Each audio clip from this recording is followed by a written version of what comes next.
claro que sim, há internamentos e há determinadas intervenções que fazem, mas para a doença mental, e tenho que dizer isto, não é? Especificamente para uma perturbação obsessiva-compulsiva que implica uma atuação sistemática, não é? E intensa com o doente, não é? A nível do Sistema Nacional não existe essa preparação, não existem esses meios e não existem respostas para poder dar ajuda a estes doentes.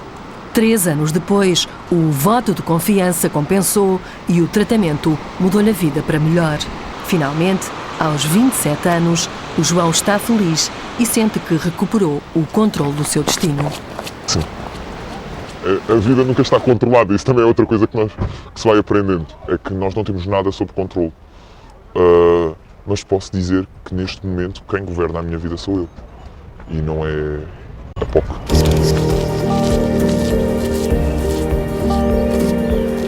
Ao longo de 26 anos, o percurso da enfermeira Leonor decorreu dentro da maior normalidade.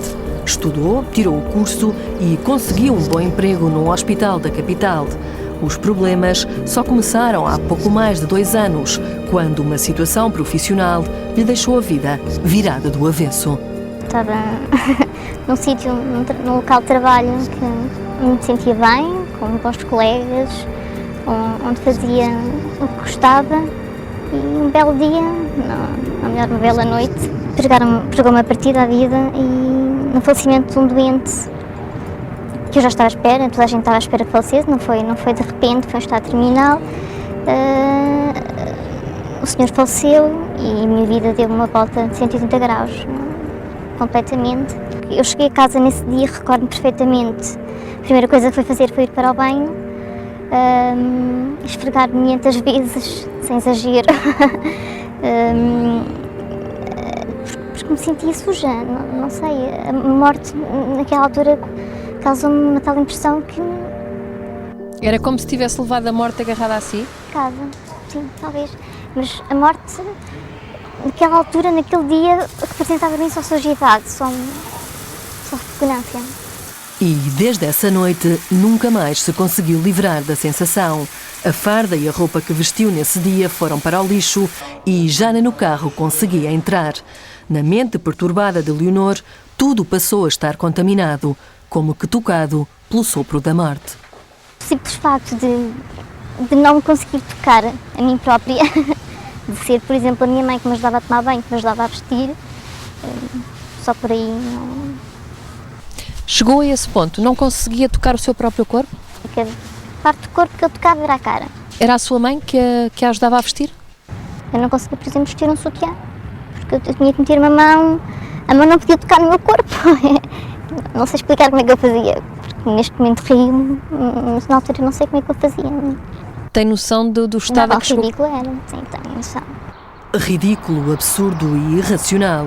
Ainda assim, o medo da contaminação e a obsessão pela limpeza tornaram-se cada vez mais compulsivos e o álcool, desinfetantes e toalhetes passaram a ser os seus melhores amigos. Eu em sítios com muita gente, por exemplo, sobretudo no verão, onde andava com menos roupa, se me tocassem no metro, por exemplo, era uma aflição para mim eu não poder limpar-me logo naquela altura em que me tocassem.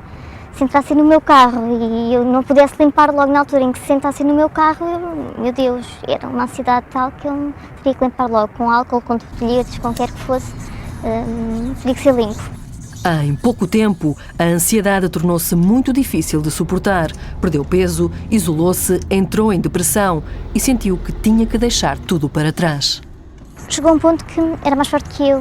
Eu, por exemplo, não entrava na sala onde o senhor faleceu, eu arranjava 1001 desculpas para que os colegas fossem lá desempenhar as minhas funções. Eu não conseguia entrar mais do que a porta. Só chegar à porta, por exemplo, sentia-me já contaminada, teria que ir logo lavar as mãos, não tocava. E pronto, chegou um momento que não me sentia capaz de estar ali. Mudei de cidade, de local de trabalho, de tipo de trabalho. Mudou de casa, mudou tudo? Sim, tudo. Hoje em dia, Leonor trabalha num centro de saúde numa pequena localidade do interior, mas todas as semanas recebe tratamento psicológico nas instalações da Associação Domus Mater em Lisboa. Dá-me um abraço que me desperte e me aperte sem me apertar. Eu já estou perto, abre os teus braços quando eu chegar. Amizade, compreensão, partilha e aceitação. Para além da ajuda terapêutica individual, a interação com os outros utentes na terapia de grupo também tem sido um apoio fundamental. Leonor sabe que ainda tem muito trabalho pela frente, mas o certo é que em pouco mais de um ano já fez grandes progressos em relação à doença. Dá umas coisinhas por aqui e ali, mas nada que não controlo. E não impede de trabalhar, hoje em dia? A trabalhar, não. Já lido com a morte quase diariamente, infelizmente, mas não consigo lidar com ela como qualquer aliente da minha profissão faz. Vou pedir à Leonor que se levante e que possa dar um abraço à morte. Hoje estive tão perto do teu abraço. Isto nunca poderia ter acontecido há um ano. É que a morte sempre foi também o pior pesadelo do Miguel. Desde criança que este medo obsessivo atormenta o advogado de 33 anos e foi isso que esteve na origem da POC. A morte simboliza a perda, não é? Porque nós não nos podemos esquecer que estas pessoas são pessoas que têm uma grande insegurança interior e acabam por ser pessoas que têm medo, não é, de que os objetos securizantes, as pessoas que para eles lhe representam segurança, possam perder, não é? E o facto de associarem esta perda, para eles é algo que os bloqueia e vai fazer com que automaticamente apareçam muitos pensamentos negativos. Só o medo da perda, o medo da separação. A preocupação excessiva com a doença e a morte sempre fez parte da personalidade do Miguel, mas só há cerca de 4 anos, quando iniciou a carreira profissional, é que a situação se agravou. O meu corpo deve-me ter querido avisar que eu andava tão ansioso que acabei por ter o ataque de pânico, que foi da partir daí que despolutou toda a doença. O ponto de viragem aconteceu um dia, quando ia a conduzir na ponte 25 de Abril. Houve uma vez que vinha de fim de semana, estava a passar pela ponte e senti uma ligeira tontura, uma coisa normalíssima, que durou 1 segundo, portanto. No entanto, como na altura andava atentíssimo a todos os sinais do meu corpo, foi suficiente para despolutar mais um ataque de pânico. Ele acaba por ter muita dificuldade em aceitar as sensações do corpo, com o medo de poder vir a ter uma doença, de morrer e este tipo de coisas. Cada vez que ele sente uma picada, por exemplo, que nós sentimos, o nosso corpo tem sensações, ele entra em grande ansiedade, é o suficiente para ele começar a ritualizar. Eu demorava imenso tempo a tomar banho, a vestir-me. Onde era mais visível era apertar a camisa, porque apertava, desapertava, voltava a desapertar. O cinto também demorava imenso tempo a colocá-lo. E provavelmente tinha mais rituais de manhã, porque assim eu tentava controlar tudo o resto que me ia acontecer durante o dia. Apertar e desapertar, calçar e descalçar. Cada gesto, cada situação tinha de ser sempre repetido 10 ou 20 vezes. O homem da lei ficou obcecado pelos números. Não tinha que fazer repetições com um número específico. Só que eu associava o número 3, o 6 e o 9 a números negativos. Então as repetições que eu fazia nunca poderiam terminar nem no 3, nem no 6, nem no 9, nem números terminados nesse número. O 13, o 16, o 19 e por aí adiante. E nem é preciso fazer contas para perceber a complexidade do problema. Não tenho bem noção, mas se calhar demorava 25 minutos a vestir uma camisa. Eu tenho imenso tempo a vestir uma camisa, não é? Lavar, vestir, comer. Era um processo complicado. Cerca de 2 horas até conseguir sair de casa para o trabalho. Como a minha mente me mandava fazer aquilo e para mim dizia, se fizeres isto não acontece, eu ia fazendo. Agora, se me perguntassem racionalmente, evidentemente que eu dizia, não é por eu estar a demorar mais tempo a pousar uma coisa ou outra que vai deixar de acontecer alguma coisa. O problema é que quando estamos a fazer, quando estamos naquele momento, provoca-nos imensa ansiedade se não fizermos. E o que mais custa é mesmo começar. Com o tempo, a POC foi ganhando espaço e cada vez mais novos rituais. Inteligente e bem-sucedido a nível profissional, habitualmente Miguel conseguia ocultar o problema do exterior. Talvez por isso, apesar de todo o desgaste emocional, durante muito tempo achou que não havia nada de errado consigo. estes rituais que eu fazia, eu pensava que era uma mania minha.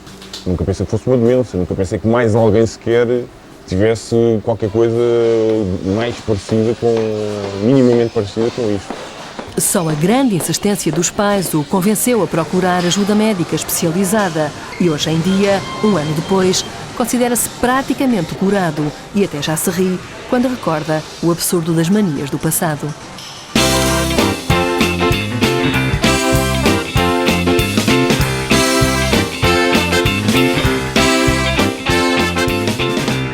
Agora, depois de tudo isso, é difícil, digamos, de compreender porque é caricato. Chegamos ao cúmulo de inventar umas rodas no coche que não interessa a ninguém.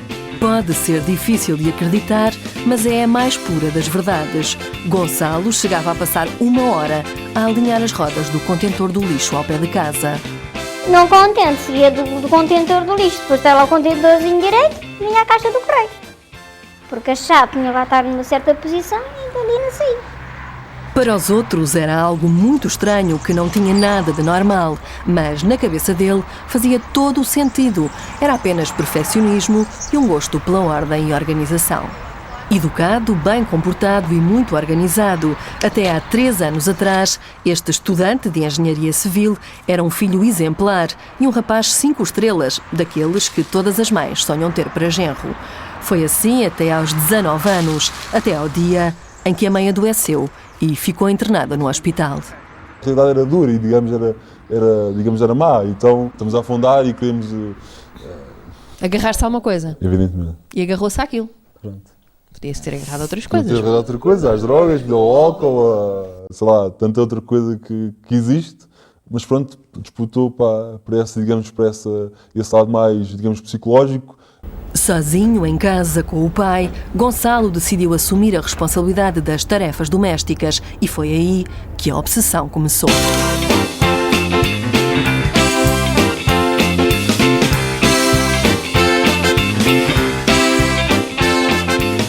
No quarto, na sala, na casa de banho ou no escritório, Gonçalo não parava. Parecia uma máquina, um robô, a organizar e a arrumar.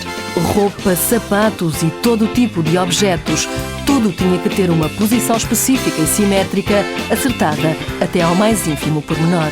A gente visse o roupeiro, a gente reparava que aquilo estava, digamos, com uma simetria extrema, digamos, que se fosse a ver, a distância entre cabides era exatamente a mesma. E lá está, e tinha sempre uma marca, ou era com os dedos, marcava com os dedos, sei lá, 2 dedos, 3 dedos, e portanto havia sempre essa maneira de ser mesmo milimétrico. De manhã e à noite, todo o tempo e energia do Gonçalo eram gastos nestas compulsões. E nem mesmo depois de a mãe voltar a casa, a situação se alterou. Gonçalo passava grande parte da noite acordado, obcecado nas arrumações. Exausto física e emocionalmente, chegava sempre muito atrasado às aulas e, pela primeira vez, chumbou na faculdade. A mania da ordem deixou toda a família de rastos. Os pais sentiam-se constantemente vigiados em casa. Nunca podiam mexer em nada. Era como se vivessem num museu. Explicava porque é que isto está aqui, porque é que aquilo está ali, porque é que é assim, porque é que é assado. Eu a chegar e confrontá-lo disse, quer dizer, afinal de contas toda a vida fui arrumada, fui limpa, agora sou porca, sou desmazelada, sou tudo. Quer dizer, agora passei a ser a pessoa mais desorganizada e mais... Porque para o seu filho nunca nada estava certo. Nada estava bem. Acabava por ter que verificar tudo e controlar tudo. É como se ele próprio vivesse numa prisão, não é? Em que, sem se aperceber que estava prisioneiro, ele estava prisioneiro da própria casa dele. E eu notava que ele realmente estava num sofrimento enorme. Cheguei a ver ele estar 10 minutos a arrumar um par de sapatos, que não conseguia arrumar os sapatos, porque ele quando tirava as mãos, ia ter a sensação que os sapatos separavam-se, portanto ele não conseguia. Chegava a cair as lágrimas para cara abaixo. A gente tenta se enganar a nós próprios, porque nós pensamos, aliás, e tentamos, digamos, a dar a ideia aos outros, digamos, às pessoas que estão próximas de nós, que nós estamos bem e aquilo é que nos faz bem, digamos, sentimos bem a fazer aquilo. Mas é uma perfeita ilusão. Durante longos meses, Gonçalo enfrentou os pais e recusou ajuda, mas a mãe nunca desistiu. Sempre contrariá-lo, confrontá-lo, por vezes agressiva com ele, portanto, fui muitas vezes agressiva e não fui a melhor mãe. Perdeu muitas vezes a paciência com ele. Perdi a paciência, cheguei a agredi-lo.